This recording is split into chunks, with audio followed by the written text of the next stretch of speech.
বাংলাদেশ টেলিযোগাযোগ নিয়ন্ত্রণ commission BTRC সাম্প্রতিক ড্রাফট টেলিকম নেটওয়ার্ক ও লাইসেন্সিং রিফর্ম পলিসি 2025 উদ্যোগে বিষয়টি বাংলাদেশ জাতীয় দল বিএনপির দৃষ্টিগোচর হয়েছে। এই উদ্যোগ প্রশংসনীয় হলেও আমরা এই মুহূর্তে এই ধরনের একটা জাতীয় গুরুত্বপূর্ণ ক্ষেত্রে তড়িঘড়ি করে সিদ্ধান্ত গ্রহণ করার বিষয়ে আমাদের উদ্বেগ প্রকাশ করছি। এই নীতির উদ্দেশ্য হল লাইসেন্সিং পদ্ধতি সহজ করা, প্রযুক্তিগত অগ্রগতি উৎসাহিত করা, গ্রামীণ জনগণের ডিজিটাল অন্তর্ভুক্তি বাড়ানো, যা অবশ্যই ইতিবাচক একটি বিষয়। তবে খসড়া নীতিমালাটি বিশ্লেষণ করে দেখা যায় যে এটি গুরুতর সমস্যা রয়েছে, যা টেলিকম খাতে সমতাভিত্তিক ও টেকসই উন্নয়নে বাধা দিতে পারে। বিএনপি গঠনমূলক মনোভাব নিয়ে এই খসড়ার সম্ভাব্য দুর্বলতা, অস্পষ্টতা এবং বড় মোবাইল অপারেটরদের পক্ষে অধিক সুবিধা পাওয়ার কিছু ধারা তুলে ধরেছে, যা ছোট ও মাঝারি ব্যবসা প্রতিষ্ঠান এবং স্থানীয় উদ্যোক্তাদের ক্ষতিগ্রস্ত করতে পারে।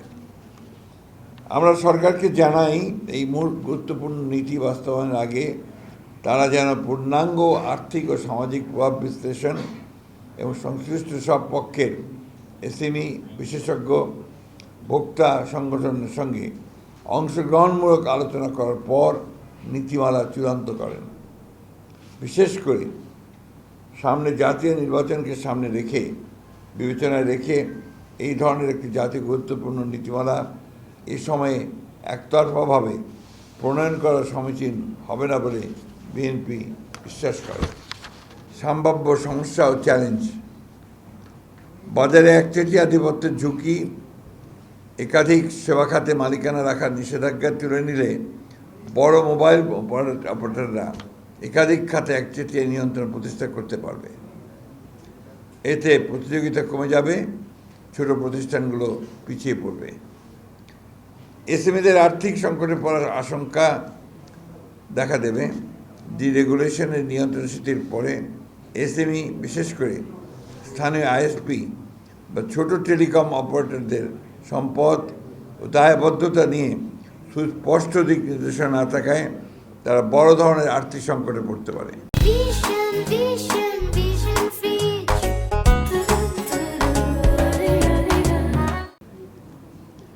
বিদেশি মালিকানার অনির্দিষ্ট সময়সীমা: বিদেশি বিনিয়োগকারীদের জন্য মালিকানার সীমা নিয়ে অস্পষ্টতা আছে, যা বিনিয়োগ নিরুৎসাহিত করতে পারে এবং খাতের স্থিতিশীলতা বিঘ্নিত করতে পারে।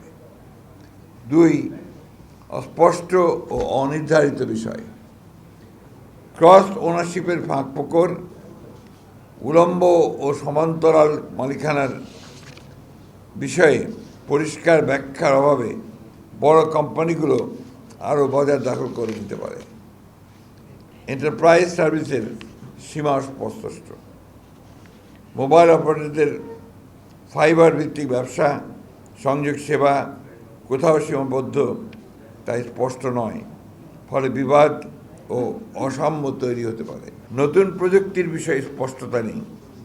স্যাটেলাইট ব্রডব্যান্ড বা নতুন ডিজিটাল সেবা নিয়ে নীতিতে কোনো সুস্পষ্ট দিক নির্দেশনা নেই, যা বিনিয়োগকারীদের বিভ্রান্ত করতে পারে। 3. বড় মোবাইল অপারেটরদের প্রতি পক্ষপাত: একক লাইসেন্সের বাধা এসএমইর জন্যে আইএসপি লাইসেন্স একীভূত করার ফলে বড় প্রতিষ্ঠানগুলো সুবিধা পাবে। এএনএসপি লাইসেন্সে স্পেকট্রামের উপর নির্ভরতা বড় কোম্পানিগুলোকে এগিয়ে রাখবে। ফিক্সড টেলিকম লাইসেন্স খোলা থাকলেও সারা দেশে সেবা দিতে হবে, উচ্চমান বজায় রাখতে হবে, যে এসএমইদের জন্য চ্যালেঞ্জ হয়ে দাঁড়াবে। বড় কোম্পানির অবকাঠামো আধিপত্য: বড় মোবাইল কোম্পানিকে এন্টারপ্রাইজ ব্রডব্যান্ড বাজারে প্রবেশ করতে দিলে ছোট কোম্পানিগুলো প্রতিযোগিতায় পিছিয়ে পড়বে এবং একচেটিয়া পরিবেশ তৈরি হবে, যা দেশের সার্বিক অর্থনীতির ওপরও বিরূপ প্রভাব ফেলবে।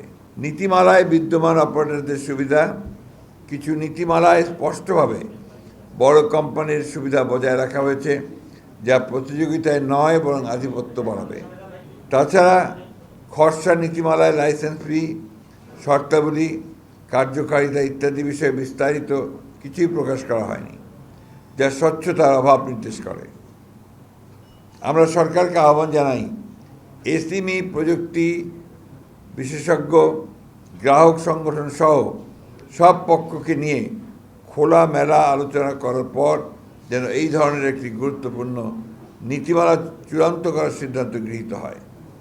সেই সাথে এই প্রস্তাবিত নীতিমালার একটি পূর্ণাঙ্গ আর্থিক ও সামাজিক পরিণাম বিশ্লেষণ করা হোক।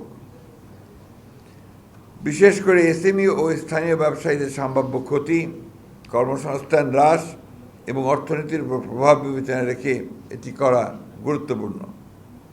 এই ধরনের জাতীয় পর্যায়ের টেলিকম নীতি প্রণয়ন অবশ্যই সতর্কতা, স্বচ্ছতা ও অংশগ্রহণ নিশ্চিত করে নিতে হবে।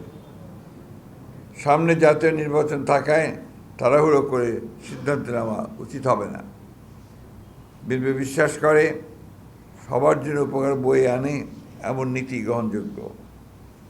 ডিজিটাল সংযুক্তির মাধ্যমে সমতাভিত্তিক উন্নয়ন ও ডিজিটাল নিরাপত্তা ও সার্বভৌমত্ব রক্ষার অঙ্গীকারী